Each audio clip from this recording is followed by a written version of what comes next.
Well, when winter approaches, it's our diets that usually start to suffer first. So to show us how to keep calories down while staying full and warm and toasty, how good's toast? Today, nutritionist Joanna McMillan joins us. Good morning. Sorry, had a toast moment. I've got some toast on set. Excellent. We're all good. Let's start with breakfast.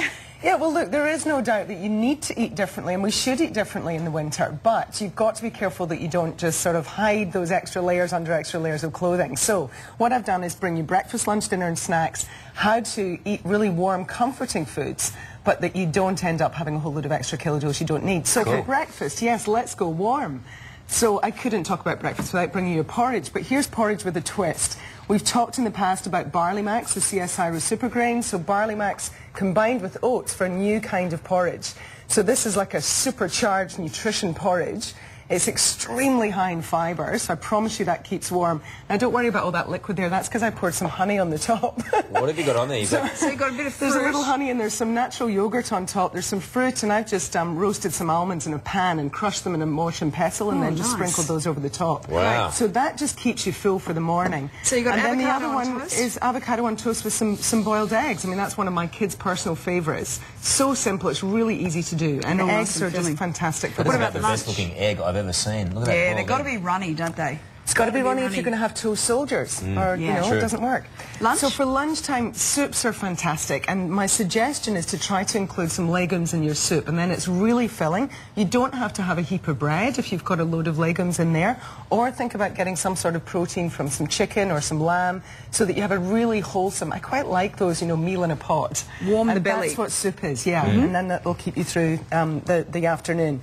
For dinner, think spices, okay? Spices really do have the ability to kind of slightly rev up your metabolism. You know how warm you feel after you've eaten those kind of foods, but they also have antibacterial and antiviral activity, so it helps you to ward off all those winter bugs. So ginger, garlic and Ginger, garlic, coriander, chili. Now, I've made a salmon curry here, so you know I'm always trying to get people to eat more of those oily fishes. So this is just a way of doing it, along with all of these kinds of spices. You should have been a hand model, Carl. Look at that. So, and we're going to put that recipe up on the website. So it's a sweet potato and salmon curry, and it's delicious. Look really good. Now, what have you got over here? Now, here are the snacks. So I know we talked soups for lunch, but actually soups are great for snacks as well.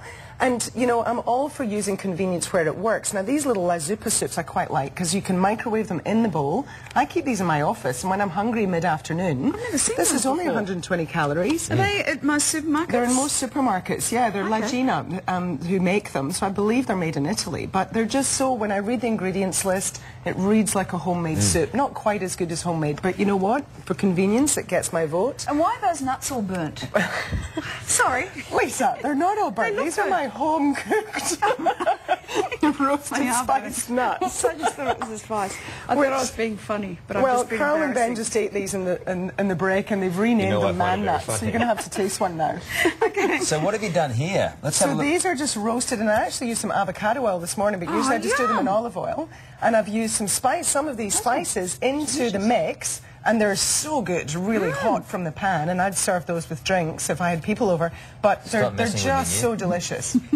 These are delicious. So what sort of, you've got cashews? So this is a mixture of macadamias, cashews, some pistachios and some almonds. I probably did slightly overdo them, Lisa. No, thanks for pulling up on that, but they taste great. Nothing like a good carcinogen in the morning. They're a bit too burnt, but they're still delicious. Oh, I love it. It's so easy to burn nuts, though, isn't it? Yeah, you've got to stand still over really them, good. so forgive me, I did those at 6 o'clock. They're delicious. Aren't they good? Told you. So don't forget that that recipe The salmon for the curry salmon is up on our curry. website. Looks great. Wow. Thanks, Joanna. Sorry about that. The girls are cheeky this morning. Coming up next, it's a Greek Easter, but with a twist.